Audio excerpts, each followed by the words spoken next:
President Trump doubles down on his wiretapping claim while standing next to a world leader who was spied on by the Obama administration.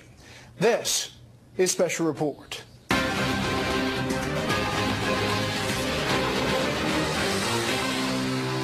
Good evening. Welcome to Washington. I'm Bret Baier. Happy St. Patrick's Day. President Trump hosted German Chancellor Angela Merkel at the White House this afternoon. Both leaders offered to work together where interests align and gave public recognition to areas of cooperation, especially in Afghanistan and Ukraine. But it was President Trump pointing to a possible shared experience that raised eyebrows and produced even more questions on a story that has consumed the White House for 2 weeks. Correspondent Kevin Cork is on the North Lawn tonight with the latest. Good evening, Kevin. Hey, good evening, Brett, and happy St. Patrick's Day to you and to all of our viewers out there. The uncommon presidency of Donald J. Trump taking another interesting turn today as the current commander-in-chief seemed to take a not-so-subtle jab at a former president right in front of a key ally. As far as wiretapping, I guess, by, this past administration, at least we have something in common, perhaps. In many ways, it was the irony of ironies. There he was, the president, fielding questions about claims the White House repeated that former President Obama used the UK's spy agency, the GCHQ, to eavesdrop on him after the 2016 election, all while standing right next to the German chancellor, whose phone was in fact tapped by the NSA under President Obama. All we did was quote a certain very talented legal mind who was the one responsible for saying that on television. I didn't make an opinion on it. The explosive claim picked up by White House officials after listening to Fox's senior legal analyst, Judge Andrew Napolitano. 3 intelligence sources have informed Fox News that President Obama went outside the chain of command. He didn't use the NSA, he didn't use the CIA, he didn't use the FBI, and he didn't use the Department of Justice. He used GCHQ. What the heck is GCHQ? That's the initials for the British spying agency. However, the Fox News division was never able to match the claim. But that didn't stop White House Press Secretary Sean Spicer from repeating it. Judge Andrew Napolitano made the following statement, quote, 3 intelligence sources have informed Fox News. That claim has since reverberated across the globe, all the way to 10 Downing Street, where today a spokesman for British Prime Minister Theresa May said, "We've made clear to the administration that these claims are ridiculous and they should be ignored, and we've received assurances that these allegations will not be repeated." The wiretapping story, part of a wide-ranging news conference that included discussion about the future role of the U.S. in NATO, the 28-country defense alliance that includes Germany. I reiterated to Chancellor Merkel my strong support for NATO, as well as the need for our NATO allies to pay their fair share for the cost of defense. That theme of fairness to America continued in the president's comments on trade, which he suggested enriched our trading partners at the expense of American workers. All I want is fairness. Germany's done very well in its trade deals with the United States. Of course, Brett, the two leaders will get a chance to meet face-to-face once again. That happening this summer in July at the G20, hosted by Chancellor Merkel and the Germans. Brett. We'll have much more on all of this with the panel. Kevin, the Secret Service is under fire tonight for 2 separate incidents involving the White House. What about that? Well, I tell you, it's really not a very good story for them. The first of those 2 stories, Brett, actually beginning right here in Washington, where sources tell Fox News that that jumped the fence here at the White House on Friday, a guy by the name of Jonathan Tran, who had 2 cans of mace on him, actually may have jiggled a door to the executive mansion. And what's worse, he may have been on the grounds for at least 16 minutes before being detected. Tran is facing multiple charges. Meanwhile, in New York, an investigation is also underway into the whereabouts of a Secret Service laptop computer that was stolen. It could include floor plans to Trump Tower and information about the investigation into Hillary Clinton's private email server. Now, the agent in question reportedly left a bag containing the laptop in her driveway in Brooklyn. A spokesperson for the agency says the laptops are encrypted and are not permitted to contain classified information. But as you can well imagine, Brett, that's also raising the ire of lawmakers on Capitol Hill, some of whom are already tonight calling for an investigation. Brett? Especially after the history of the Secret Service in recent years. Kevin, thank you. You bet. Secretary of State Rex Tillerson's first trip to Asia is making waves as the chief diplomat says nothing is off the table in dealing with tensions on the Korean Peninsula. Correspondent Rich Edson reports from the demilitarized zone on the border between North and South Korea. A few feet into the North Korean side of the demilitarized zone, Secretary of State Rex Tillerson refused to rule out U.S. allies South Korea and Japan obtaining nuclear weapons to counter North Korea. Are these options on the table, nuclearization of the peninsula, as was discussed during the campaign?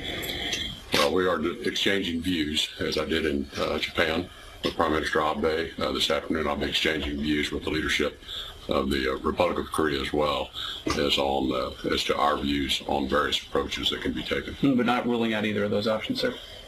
Nothing has been taken off the table. Before meeting South Korea's interim president and foreign minister, Tillerson toured the joint security area, territory shared in the DMZ where North and South Korean forces stand feet from one another. It was important to come up here to get as close as we could to this line between North Korea and South Korea. I think to reinforce the strength of our alliance. On this trip to Japan, South Korea, and eventually China, Tillerson has proclaimed the era of strategic patience with North Korea as over, and U.S. partners need a new approach. At a later press conference, Tillerson also left open the option of military force. If North Korea takes actions that threatens the South Korean forces or our own forces, then that will be met with an appropriate response. If they elevate the threat of their weapons program to a level that we believe requires action, that option is on the table. Tillerson stressed the U.S. wants to avoid a military conflict. The secretary now turns his attention to North Korea's ally, China. He travels there this weekend and brings with him a message that China needs to further curb the North's actions, claiming the Chinese government has reacted inappropriately to the increasing threat. For more than 60 years, this was the primary threat. North Korea is just right behind me. Though now it's just one of many vulnerabilities as North Korea continues developing its nuclear weapons and ballistic missile program. Brett? Rich Edson traveling with the secretary on the border with North Korea. Rich, thank you. Tensions also high tonight in Israel. Syria fired missiles at Israeli warplanes following Israeli airstrikes inside Syria. The Israeli army says aerial defense systems intercepted one of the missiles, but would not say whether any other missiles hit anything inside Israel, adding the safety of Israeli civilians and aircraft was not compromised. A Syrian military statement said 4 Israeli warplanes violated Syrian airspace. Today, in part 1 of our Debt Rising series, we told you the deadline for Congress to raise the debt ceiling had come and gone Wednesday, but Treasury Department actions have delayed what it is expected to be another political standoff. In part 2, we look at the consequences for continued inaction and what, if anything, can be done to fix the rising debt. I am sending Congress a budget that rebuilds the military. While his administration's budget reflects a scaling back of several agencies, President Trump in his recent joint address to Congress did not spend time detailing plans on how to manage the national debt, now creeping toward $20 trillion with a T, or how to reduce the annual deficits that add up to create that debt. I'm worried that the problem is getting worse, both because we've waited too long to make changes as the numbers continue to get worse, and the partisanship in this town is leading both parties to compete over who can be more fiscally irresponsible, and that's a very dangerous game. All of this has real-world consequences on your wallet and the U.S. economy as a whole. Consider this. The government debt as a percentage of our gross domestic product in the U.S. is about 77%. Just 2 years ago, it was 73%. This is the apportioned debt economists say is held by the public, bought and sold on the open market that determines interest rates. By that measure, our debt is projected to rise to 89% of GDP within the decade. And by 2035, the Congressional Budget Office predicts it will rise to an all-time record of 106% of GDP, exceeding the all-time high set in World War II. The debt limit does not authorize new spending commitments. It just allows the government to fund existing budget obligations that Congresses and presidents of both parties have already made. The Trump administration this week laid out its own ambitious agenda, its budget blueprint. On the campaign trail, it was a familiar refrain from both major candidates, Hillary Clinton and Donald Trump, promising their economic plans would not add to the national debt, raising eyebrows from skeptical economists. Think of it as a big cake. President Trump's ingredients likely will include a $4.5 trillion tax cut, a major infrastructure investment, along with deregulation, energy, and trade overhauls, all things he says will supercharge the U.S. economy. But tax experts predict to make that all happen will require trillions more in federal borrowing. And if true, our national debt cake will only add layers. Put another way, if the U.S. economy starts to cook, inflation would go up, and then interest rates would have to be raised as well. If interest rates rise just 1% more than current projections, the interest the U.S. pays on the current $20 trillion national debt would be $632 billion. That's $50 billion more than the current defense budget. Over 10 years, that 1% interest hike would make for a $1.6 trillion increase in what we pay out in interest on the national debt. Who holds our debt? The top holders are actually U.S. citizens and American entities such as state and local governments, pension funds, mutual funds, and the Federal Reserve. Together, they own 69%, or $13 trillion of the national debt. Foreign nations hold 31% of the total debt. Japan is now the largest foreign holder of debt with $1.1 trillion, followed closely by China with just more than $1 trillion. Trump aides acknowledge their budget will add short-term debt, but they say that's a good thing, arguing that spurring economic growth will produce more tax revenue to pay back the debt, the so-called supply-side argument. White House officials insist the nation's annual deficits and overall debt will remain, quote, manageable relative to the overall economy. Much of the money is going into entitlement programs like Social Security and Medicare, and that means that we're not seeing investments in productive activity, which affects jobs and wages. I think there are huge consequences for Americans. Some lawmakers argue for a dollar-for-dollar discipline, binding deficit reduction plans with any increase in the debt ceiling, while others on Capitol Hill say debt ceiling increases should be paired with overhauling Social Security and Medicare, programs that eat up the largest part of the federal budget. A real program for reducing the long-run debt has to be bipartisan, and it has to be the kind of program where everybody gets a little bit hurt so that we stave off a much bigger catastrophe. Let's talk more about the debt, budgets, and the Trump administration. Joining me now from the North Lawn of the White House, Mick Mulvaney, the Director of the Office of Management and Budget. Thank you for being here. I want to start with your reaction to the reaction of your rollout of the budget. You expected, as a former member of Congress, and a conservative one at that, I'm sure to get pushback on all sides. Well, sure. And keep in mind, and I've been a member of Congress. I had my own constituency. I represented 700,000 people back in South Carolina. And I know that every member of Congress in the House and Senate has the groups back home that they feel like they need to take care of. And that's fine. There's also a lot more special interests at play on the Hill than there are other places. A lot more lobbying, for example. What I tell people is this. The president represents everybody. He represents the entire nation.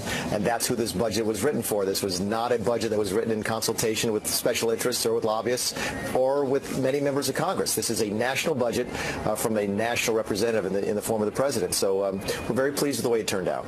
It's interesting that you say that. You represent everyone. Democrats, including Senator Schumer's office, putting out a series of headlines. AP, many Trump voters would feel program cuts in budget proposal. The Atlantic, Trump's budget could hurt manufacturing and innovation. Boston Globe, Trump's budget cuts hit his base, rural voters. They're making the case that the budget as written now, as proposed, really goes to the essential Trump voter who elected this president. Your response? Nothing could be further from the truth. Of course, nothing surprises me coming from those sources. Many of those sources, first of all, of course, Senator Schumer, are always going to be unhappy when the government spends less. They want the government to spend more. They want to have more control over your life and over mine, and that's how they do it. They tax more and they want to spend more, or in this case, borrow more. We targeted programs that sound great great, but that don't work. I told the president today, he asked me about a couple of programs, and I said, Mr. President, you could go to one of your rallies in Ohio with 35,000 people and ask if any of these programs have ever helped anybody, and no one would raise their hand. So these are programs that sound great, many of them Democrat programs, many of them 30 years old, never been reviewed in a long time, or when they are reviewed, they're just not producing any results, and that's exactly where this president wanted to reduce spending. How do you deal with the big numbers if you're not going to touch long-term entitlement reform? Well, and again, we'll get to long-term entitlement reform discussions along with tax reform discussions, revenue flows, larger policy decisions in the fuller budget that we will roll out in May. This budget yesterday was just the spending budget, what we call the blueprint, the budget blueprint. It's the first step in the traditional appropriations process that will now go to Congress. But certainly we will be looking at all of those things as we try to figure out how to solve the problem you just mentioned, which is that we have tremendous risk. We have exposed ourselves to risk as a nation by having this $20 trillion debt. If interest rates go to their 40-year historical norms, we could spend more than $1 trillion a year on interest payments, which is just debilitating. So that's one of the things that was in the back of our mind as we formulated this budget. We wanted to rebuild the military. We wanted to guard the borders. We wanted more money for things like Veterans Affairs and school choice, but we didn't want to add to that deficit. And that's why we reduced spending in other places, because the president is keenly aware of the risks that level of debt brings to the nation. At the briefing in laying out the budget, you said this. Regarding the question as to climate change, I think the president was fairly straightforward, that we're not spending money on that anymore. We consider that to be a waste of your money. Sierra Club obviously came out, and they point to Defense Secretary Mattis and his testimony in which he says, quote, climate change can be a driver of instability, and the Department of Defense must pay attention to the potential adverse impacts generated by this phenomenon. As noted above, climate change is a challenge that requires broader whole government response. And he goes on to say, if confirmed, I will ensure the Department of Defense plays an appropriate role with such a response by addressing the national security aspects. So by saying it's a waste of taxpayer money, does that send a different message than the Defense Secretary was saying about climate change? I don't think so. In fact, I think you just heard him say there at the end that he's going to deal with it within the Defense Department. To the extent that this issue creates defense challenges, there's plenty of money. We plussed up the Defense Department by 10%, $54 billion, one of the largest increases in modern history. So to the extent that those issues arise within the national security interest of the United States, there is money there. But go to the bigger picture. When the president ran for office, he looked people in the eye and said, look, I am not going to take your money anymore to fund this questionable climate science. And that is exactly what he's following through on. Give the president credit. What you see is what you get, and what you heard on the campaign is what you saw in this budget. Okay, and on the flip side, you have a lot of hawks up on Capitol Hill who say this defense budget does not go far enough. Senator McCain, Mac Thornberry, a lot of them saying that because of President Obama's administration, the military was cut by 20%. While the world is dangerous, they say that they want to see a defense budget of $640 billion in fiscal year 2018. Is there a possibility that that gets changed as the administration goes forward? Well, sure there is. Keep in mind the next step of the process is to have the House go through the appropriations process after actually they go through the budget process, but then the House will begin the spending process. And what we've communicated to the House and the Senate is very clear. The message of the budget is this. We need more money for defense. We need more money for the other items that I've identified, and we need to do that without adding to next year's deficit. If the House has a different way to do that, a better way to do that, we're more than happy to talk with them about that, because we all agree that the previous administration, the Obama administration, gutted the military, and we need to fix that. We just need to do it without adding to the debt. All right. I've heard you as a congressman say that budgets were dead on arrival. That's what they're saying about yours. And every Congress says that about every president's budget. But the point of the matter is this. It's that top-line message. What is the overall message of this budget? We need more money for this president's priorities. We need more money to enforce the border. We need more money for school choice. We need more money for law enforcement, enforcing all of the laws on the books. Those are the priorities of this administration, but also not adding to the deficit is another priority. So that's what we did in our budget. If the House and the Senate do it a different way, that's fine. We'd be happy to negotiate with them as we go through the process, but the top-line message doesn't change. Rebuild the nation, don't add to the deficit. Director Mulvaney, we appreciate your time, and happy St. Patrick's Day. Happy St. Patrick's Day to you. Thanks very much. Yet another government transportation project over budget by billions of dollars. We dive into wasting of your money, this time in Hawaii, after a quick break.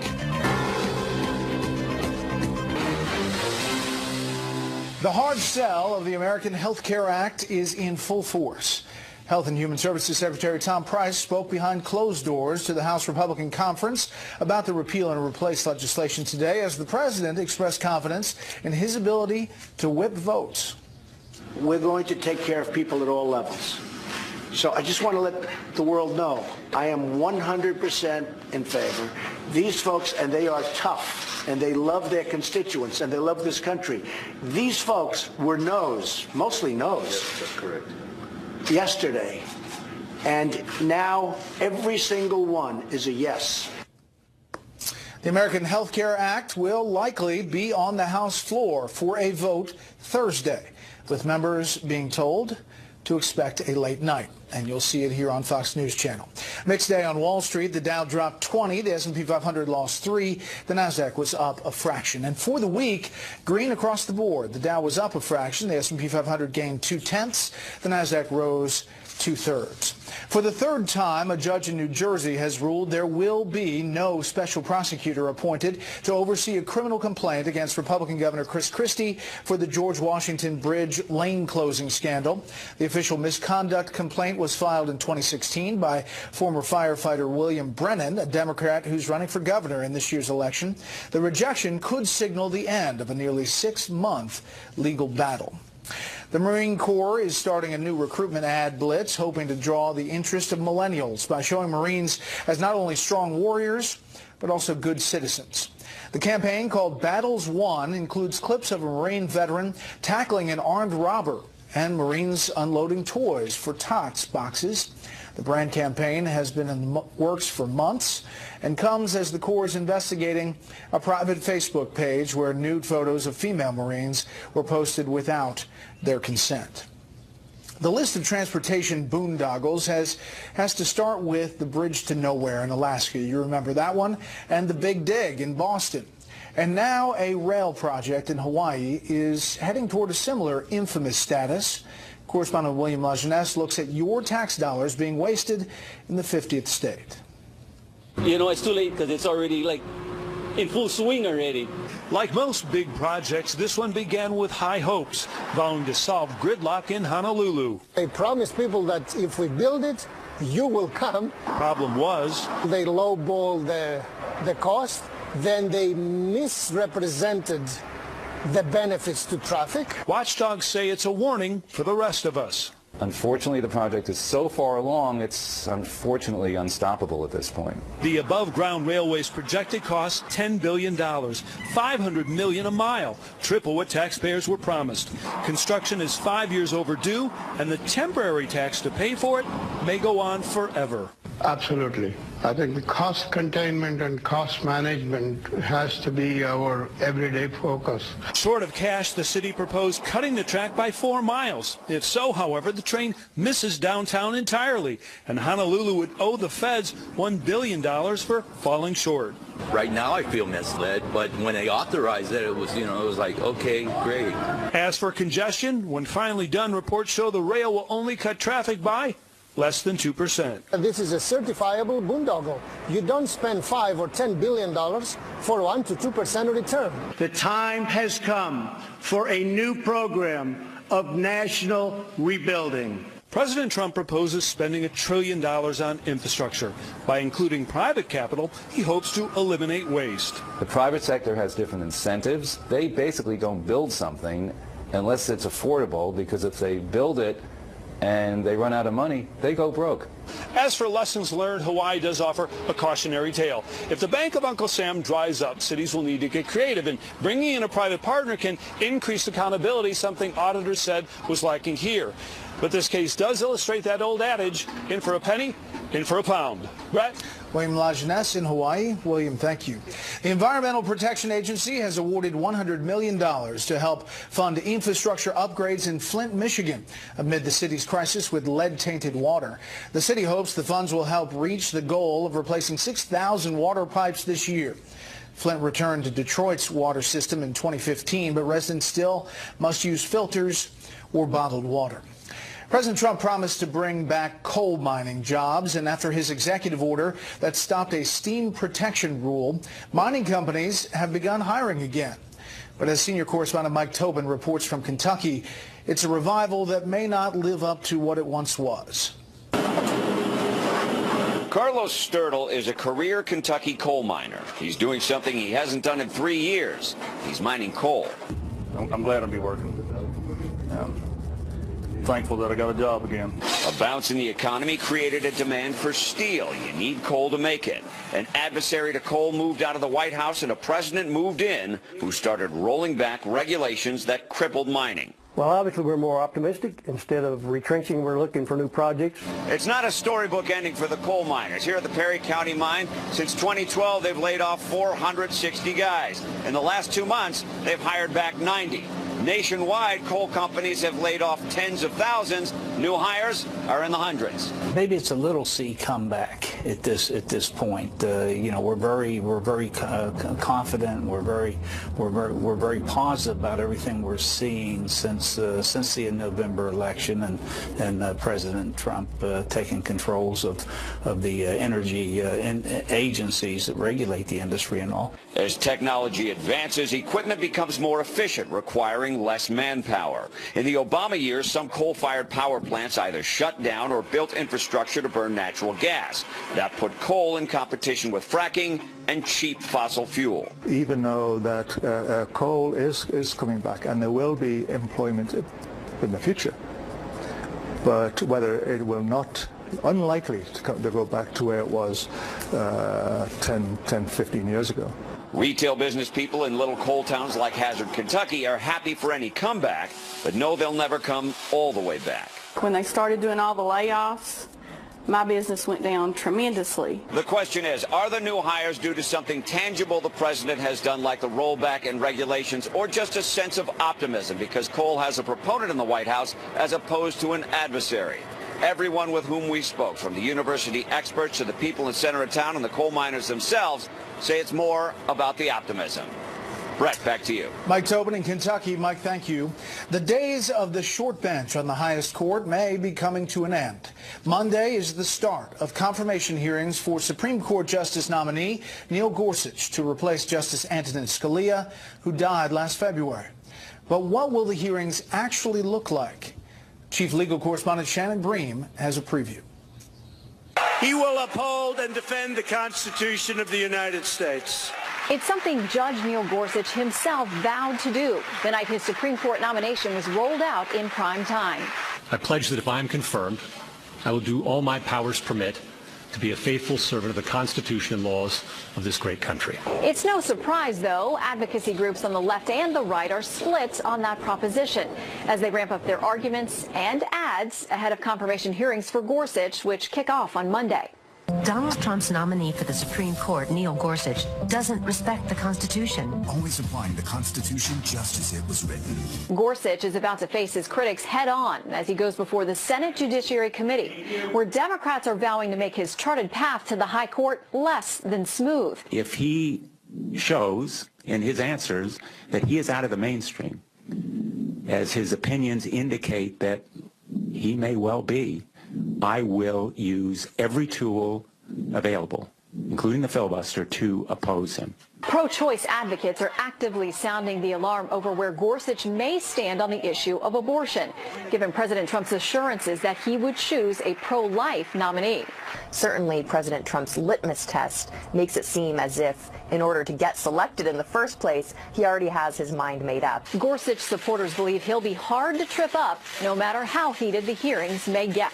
Look, there are going to be people who are ideologically opposed to this nomination come hell or high water, and I think in this case, once the American public sees Judge Gorsuch up there in the Senate testifying, they'll realize what a terrific nomination this is. When asked about the possibility of invoking the so-called nuclear option, which would lower the vote threshold needed to move a Supreme Court nominee forward from 60 to just 51 votes, a number of senators from both sides of the aisle have expressed the hope it will not come to that, but GOP leadership is not ruling it out. Brett? Shannon, thank you. See you Monday. Mark your calendars for Monday, 9 a.m. Eastern Time, when Shannon Bream and I will host a special edition of America's Newsroom covering the start of the Gorsuch hearings. I'll be back at 6 o'clock for a special report that night with a full review of those must-watch hearings. Up next, the All-Star panel joins me to break down the President Trump, Angela Merkel news conference and all that was inside. First, here's what some of our Fox affiliates around the country are covering tonight. Fox 8 in Greensboro, North Carolina, where a 5-alarm fire broke out in downtown Raleigh. The flames started in an abandoned building, engulfed 10 other structures, and caused a crane to collapse. After a 7-hour fight, the fire was extinguished. The cause is not known. Fox 25 in Boston with the first full day of jury deliberations in a case of a pharmacist accused of causing a deadly meningitis outbreak. Barry Cadden is facing 25 counts of second-degree murder for carelessly shipping tainted steroids, causing an outbreak that killed 64 people. If convicted, Cadden faces life in prison. And this is a live look at New York from our affiliate Fox 5. The big story there tonight, Fifth Avenue, filled with revelers for the 256th annual St. Patrick's Day Parade. The first march in Manhattan was held 14 years before the signing of the Declaration of Independence. It was held in 1762. Today, New York Mayor Andrew Cuomo joined in marching with state troopers. This year's parade honored Catholic Charities and the New York State Police. That's tonight's live look outside the Beltway from Special Report. We'll be right back.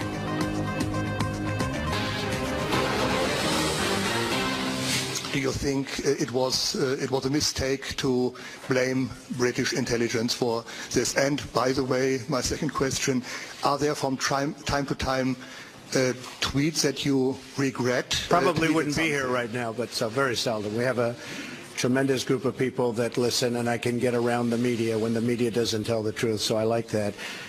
As far as wiretapping, I guess, by this past administration, at least we have something in common, perhaps. All we did was quote a certain very talented legal mind who was the one responsible for saying that on television. I didn't make an opinion on it. Well, President Trump, referring to Judge Andrew Napolitano, senior judicial analyst here at Fox News, who over the past few days has said this. So 3 intelligence sources have informed Fox News that President Obama went outside the chain of command. He didn't use the NSA, he didn't use the CIA, he didn't use the FBI, and he didn't use the Department of Justice. He used GCHQ. They have 24/7 access to the NSA database.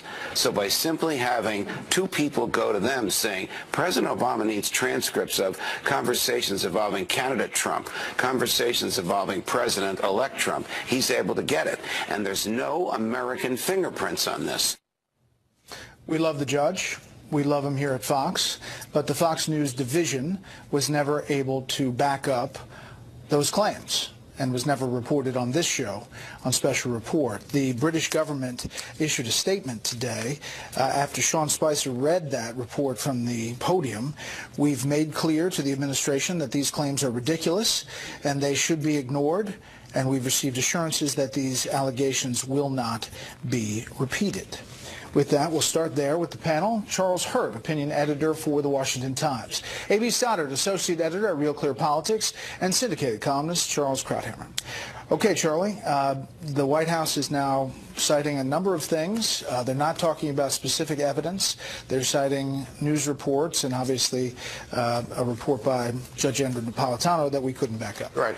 And, honestly, from the beginning with the first tweet and the follow-up tweets from the president on that otherwise sleepy Saturday morning, it was clear from the beginning he was referring to news reports. He was referring to an online news report about the FISA warrants, one that was denied and one that was accepted, approved. And then he was also talking about some of the other surveillance. It was clearly not wiretapping, but other types of surveillance that was written about in the New York Times and the Washington Post. All of those, none of that reporting has been debunked. Well, it has, actually. I mean, you have the statement by the DOJ that they've complied with all the information, and then you have the House and Senate Intelligence Committees saying they didn't have any indication that there was a FISA on Trump Tower. Well, none of the people that reported those things, including the New York Times, have come back and said corrected their reporting. Is what I mean by that. But you clearly know the whole back and forth. I mean, the president tweeting, he has access to all the intelligence agencies. They all report to him. He could pick up the phone and find out the real information. Oh, absolutely. And of course, this is I think the biggest legitimate charge against him is the fact that you do have access to this information. But on the other hand, can you imagine if he did do that? The media goes crazy over this. Imagine what would happen if he did do that and he demanded that these FISA records were made public, which of course he could do, and I wish he would. I think it would be, it would either prove him wrong or prove him right, but at least it would be, it would prove that he is interested in getting at the truth. Well, he says something else is coming out in the next couple of weeks, is what he told Tucker Carlson. We'll see what that is. AB, the bottom line here is we are now at 2 weeks of dealing with this issue where there's a lot of things that are going on around the world. Right. It was really amazing to watch him with Chancellor Merkel today, not only refusing to give her a handshake in the Oval Office, but at that press conference when this wiretap discussion is going on, which is an international embarrassment. And then they bring up the Brits being, the intelligence service for the Brits being this administration leveling a false allegation at them.